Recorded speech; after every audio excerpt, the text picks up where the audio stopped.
60 రోజుల్లో మీతో ఇంగ్లీష్ అద్భుతంగా మాట్లాడిస్తాం. వెంటనే కాల్ చేసి జాయిన్ అవ్వండి. నమస్కారం. శ్రావణ మాసంలో ఉన్నాం. ఈవేళ తొలి శ్రావణ శుక్రవారం. అయితే అమ్మవారైన లక్ష్మీదేవిని గురించి ఈ మాసమంతా మనం శ్రద్ధగా ఉండాలని చెప్పుకున్నాం కదా ముందే. అమ్మవారి జననం, లక్ష్మీదేవి పుట్టుకను గురించిన కథను చెప్పుకుందాం. లక్ష్మీదేవి భృగు మహర్షి యొక్క కుమార్తె. భృగువు బ్రహ్మమానస పుత్రుడు. ఆయనకి కలిగిన సంతానాల్లో లక్ష్మీదేవి ప్రథమ సంతానం, స్త్రీ సంతానం. అయితే అందుకని మనం అమ్మవారిని భార్గవి అనే నామధేయంతో కొలుస్తాం. అష్టోత్తరం సహస్రనామాల్లో భార్గవి పేరు కనపడుతుంది. భృగునందన ఆవిడ ఒక కల్పంలో జరిగిందనమాట ఇది. అంటే మన ప్రతి కల్పంలోనూ కొంచెం కొంచెం తేడాలు జరుగుతుంటే ఓ కల్పంలో ఈవిడ భృగు మహర్షికి కూతురుగా జన్మించింది. అప్పుడు ఆవిడని శ్రీ మహావిష్ణువుకి ఇచ్చి వివాహం చేశారట. తర్వాత కాలంలో అంటే తర్వాత మన్వంతరంలో లక్ష్మీదేవి విష్ణువుతో ఉండగానే ఆమె సమృద్ధికి సూచన అని, ఆమె వల్లే ధనధాన్యాభివృద్ధి జరుగుతుందని తెలుసుకున్నారు ప్రజలు అప్పటికే. అయితే తర్వాత కాలంలో ఒకనాడు దూర్వాస మహాముని వైకుంఠానికి వచ్చాడు లక్ష్మీనారాయణలను సేవించడానికి. అప్పుడు అక్కడి నుంచి ఆయనకు ఒక పారిజాత పుష్పమాల లభించింది, కల్పవృక్షాల మాల అన్నమాట. స్వామివారిని ఏమన్నా నిర్మాల్యం అది తీసుకున్నాడు. ఈ దూర్వాసుడు నిర్మాల్యం తీసుకుని వస్తూ తనకి ఎదురైనటువంటి దేవేంద్రుడికి ఆ నిర్మాల్యపు దండని, స్వామివారి మీద నుంచి తీసిన దండ అని చెప్పి చేతిలో పెట్టాడు. అయితే ఇంద్రుడు ఆ పూట కొద్దిగా సురాపాన మత్తుడుగా ఉన్నాడు. కాస్త అశ్రద్ధగా ఆ దేనిని దండని ఐరావతానికి అప్పచెప్పాడు. ఐరావతం అంటే ఏనుగు. ఏనుగుకి ఇది ఎట్లా తెలుస్తుంది? ఆ ఏనుగు ఆ దండని విసిరేసేసరికల్లా ఇలాగా నిర్మాల్యానికి జరిగిన అపచారం వల్ల స్వర్గలక్ష్మి ఇంద్రుణ్ణి విడిచి వెళ్ళిపోయిందట. ఇప్పుడు స్వర్గంలో ఉన్న వైభవం అంతా లక్ష్మీ వైభవమే కదా, దాంతో స్వర్గలక్ష్మి విడిపోయింది. ఆ తర్వాత కాలంలో ఏం జరిగిందంటే, దానవులు స్వర్గం మీదకి దండెత్తి వచ్చాక చాలా మహాసంగ్రామం జరిగింది. ఆల్రెడీ ఇంద్రుడు చేసున్నటువంటి ఈ రకమైన దైవాపరాధం వల్ల అతను ఓడిపోయాడు. దానవులు గెలిచారు. ఆ తర్వాత ఇంద్రాది దేవతలంతా కలిసి విష్ణుమూర్తిని శరణు వేడారు. ముందు బ్రహ్మదేవుడి దగ్గరికి వెళ్ళారు. నుంచి విష్ణుమూర్తి దగ్గరికి వెళ్తే విష్ణువు ఏం చెప్పాడంటే, నువ్వు దైవాపరాధన చేయటం వల్ల లక్ష్మి కోపించింది, ఆమె నిన్ను వదిలి వెళ్ళిపోయింది. నిన్నే కాదు, వైకుంఠ లక్ష్మి కూడా వెళ్ళిపోయింది, ఆమె ఇక్కడ కూడా లేదు. నీ వల్ల మనం అందరము నష్టపోయాము. కాబట్టి లక్ష్మిని సాధించేందుకు ఒక మార్గం చూసుకోండి, ఒక మార్గం చూడాలని చెప్పాడు. అదే సమయంలో ఈ దానవులంతా మృత సంజీవని విద్యతోటి వాళ్ళు బతికిపోవటము, వాళ్ళు వరగర్వాలతోటి శక్తివంతులుగా ఉండటము, వీటన్నిటి మీద ఆలోచించి అమృతాన్ని సాధించాలి, దాంతోపాటు లక్ష్మీదేవిని కూడా సాధించుకోవాలని ప్రయత్నం చేసి దేవదానవులు ఇద్దరూ కలిసి అమృత మథనం కోసం ప్రయత్నం చేశారు.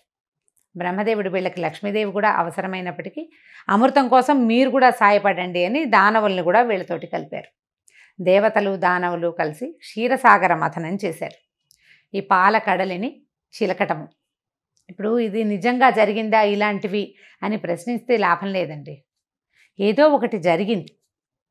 ఆ జరగటం వల్ల వచ్చినటువంటి ఉపయోగాలు ఏమిటో మనం తెలుసుకోవాలంతే. ఇవి పురాణ గాథలు, ఇవి నిజం అవునా కాదా అనే ప్రశ్నల కంటే కూడా దాని తర్వాత జరిగిన ఫలితం ఏమిటి అనేది, దానివల్ల మనం ఏం తెలుసుకుంటున్నాము. ఏదైనా మధిస్తేనే సరైన విషయం బయటకు వస్తుంది. పాలల్లో వెన్న దాగుంటుంది. పచ్చిపాలల్లో ఏది తీయంటే తీయగలము, చేత్తో రాదు. పోనీ పాలను తోడుపెట్టి పెరుగు చేసాం, పెరుగులోంచి కూడా తీయంటే తీస్తే రాదు, తరిస్తే వస్తుంది. దాన్ని బాగా చిలకాలి, మధించిన తరువాతే సరి అయిన విషయం బయటకు వస్తుంది. ఈ విషయం మనకి క్షీరసాగర మథనం కథ ద్వారానే మనకి పురాణాలు తెలియజేస్తాయండి. పురాణాల్లో తెలియజేసిన ప్రతి విషయానికి సూచన ఇంకొకటి ఉంటుంది. మనం కథ వినేసి వదిలిపెట్టకూడదు. ఏం సూచించారు? మనకొక సమస్య వచ్చింది, అది తీరట్లేదు, ఎవరో వచ్చి మనకు సహాయం చెయ్యరు. మనం ఏం చేయాలి? సమస్య తీరటానికి ముందు దాని మూలానికి వెళ్ళాలి. దేనివల్ల ఈ సమస్య వచ్చిందో మొదట ఆలోచించాలి. అప్పుడు ఈ సమస్య తీరటం కోసం మనం ఏం చేయాలో కూడా ఆలోచించాలి, ఏం చెయ్యకూడదో కూడా ఆలోచించాలి. ఈ ఆలోచించిన తర్వాత దీన్ని ఇంప్లిమెంట్ చేయాలి. ఇంప్లిమెంటేషన్ కూడా మనం ఆలోచించాలి కదా. ఇదంతా ఎక్కడ జరిగింది? ఇది మథనం అంతా బ్రెయిన్లో మేధో మథనం జరుగుతుంది. ప్రతి విషయం మీద కూడా మనం ఆలోచించే పని చేయాలి. ప్రతి దానికి మథనము అవసరము. ఏ శుభమైన కార్యక్రమం జరగాలన్నా, ఏ సరి అయిన పని జరగాలన్నా, అసలు ఒక అవుట్పుట్ అంటూ కావాలి అంటే దానికి మథనం ముఖ్యమైనది. నేను ఇక్కడి నుంచి లేచి అక్కడికి వెళ్ళి అది తీయాలి అంటే అదేదో క్యాజువల్ విషయంలో ఉంటుందండి. బ్రెయిన్ దానికి చాలా ఆలోచిస్తుంది. బోల్డంత క్రియ జరగాలి. నాకు ఊహ రావాలి. నాకు ఊహ అంటే నా కన్ను ఒక వస్తువుని చూడాలి, ఆ వస్తువు చూశానని కన్ను వెళ్ళి బ్రెయిన్కి చెప్పాలి, అది నీకు ఉపయోగపడుతుంది అని బ్రెయిన్ ఆలోచించుకోవాలి.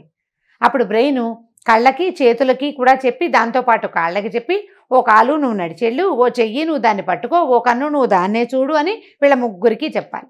ఎంత కార్యక్రమం, చాలా పెద్దది. కానీ మనకు తెలియదు. అది చాలా క్యాజువల్గా అనుకుంటాం. చాలా అసలు ఏది సహజంగా అంటే అసంకల్పిత ప్రతీకార చర్యలాగా జరిగిపోయిందని భావిస్తాం మనం. కానీ జరగదు.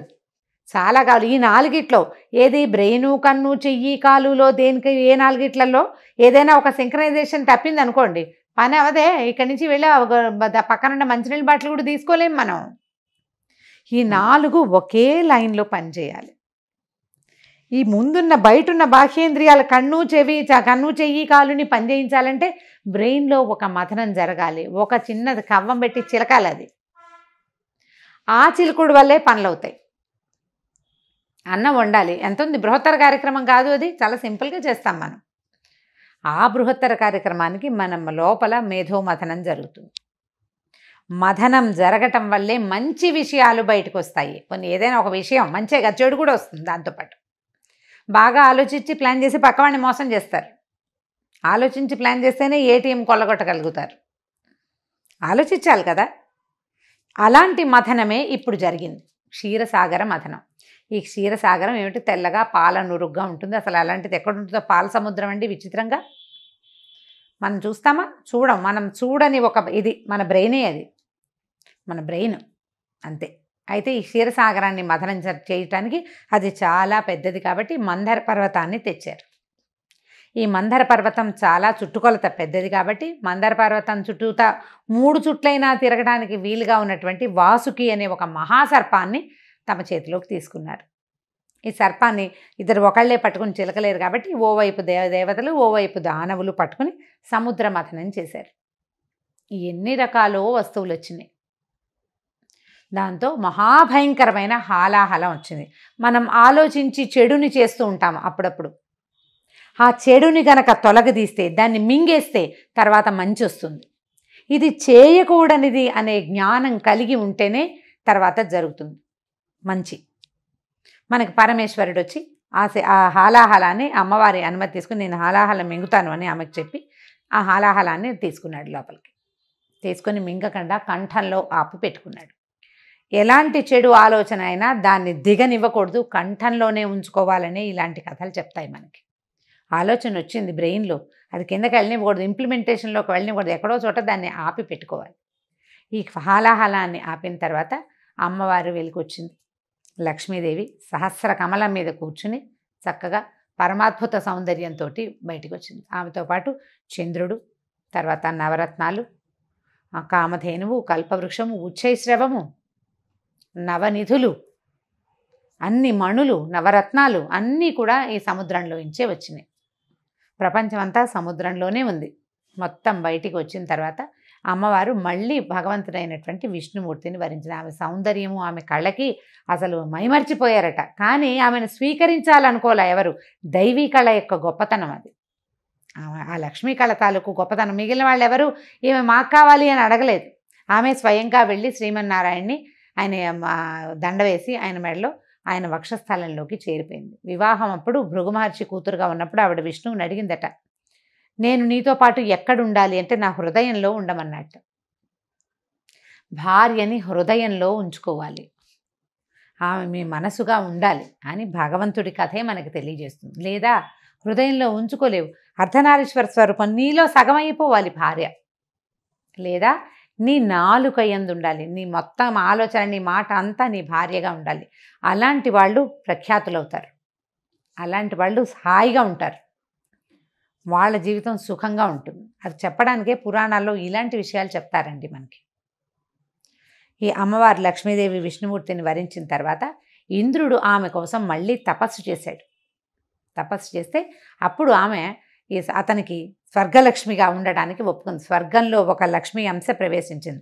లక్ష్మీదేవి విష్ణుమూర్తితోటే ఉన్నప్పటికీ ఆవిడ ప్రపంచంలో ఉన్న ప్రతి విషయంలోనూ తన కళని అంశని స్థాపించింది భగవంతుని యొక్క అనుమతితోటి. స్వర్గలక్ష్మిగా స్వర్గంలోనూ, సస్యలక్ష్మిగా పంటల యందు, లక్ష్మీ స్వరూపంగా గోవు యందు, ధనముల యందు, ధాన్యముల యందు ప్రతి చోట కూడా తన తాలూకు లక్ష్మీ అంశని అన్ని చోట్ల ప్రవేశపెట్టింది. అమ్మాయి కాస్త చక్కగా బాగుంటే అమ్మాయి లక్ష్మీ కళగా ఉందంట. లక్ష్మీ స్వరూపంగా కనిపిస్తుంది. లక్ష్మీ సాన్నిధ్యం కనపడుతుంది. బాగా ఒక 10 బస్తాల బియ్యము అవి కనపడితే అక్కడ ధాన్యలక్ష్మి సాన్నిధ్యం, సస్యలక్ష్మి సాన్నిధ్యం కనిపిస్తుంది. ఎక్కడ నిండుదనం ఉందో, ఎక్కడ సమృద్ధి ఉందో అక్కడ లక్ష్మి ఉన్నట్టు. మన దగ్గర నిండుతనం లేదు, సమృద్ధి లేదు. సమృద్ధిని సాధించేందుకు ప్రయత్నం చేయాలి. లక్ష్మి సాధన వల్లే సమకూడుతుంది. మళ్ళీ ఇందులో ఇంకోటి ఉందండి, ఉద్యోగినం పురుష సింహం ఉపైతి లక్ష్మి అన్నారు. సంస్కృతంలో శ్లోకం ఉంది. ఇది ఎవడైతే ప్రయత్నశీలుడుగా ఉంటాడో వాడికి లక్ష్మి దొరుకుతుంది. స్త్రీ పురుష భేదం లేదండి. పని చేస్తే లక్ష్మి సాధిస్తాం మనం. ఏదైనా సరే అన్ని రకాల లక్ష్ములని, విద్యాలక్ష్మిని, జ్ఞానలక్ష్మిని, ధైర్యలక్ష్మి, సాహసలక్ష్మిని కూడాను ప్రయత్నమే చేయాలి. ఆ ప్రయత్నాన్ని శ్రద్ధగా చేయాలి. ఈ క్షీరసాగర మథనం కథ విన్న వాళ్ళకి చాలా మంచిదని చెప్తారండి. శుక్రవారం నాడు చక్కగా లక్ష్మీ పూజ చేసుకుని ఈ కథని సావకాశంగా వినండి. దీంట్లో చాలా డీటెయిల్స్ ఉన్నాయి.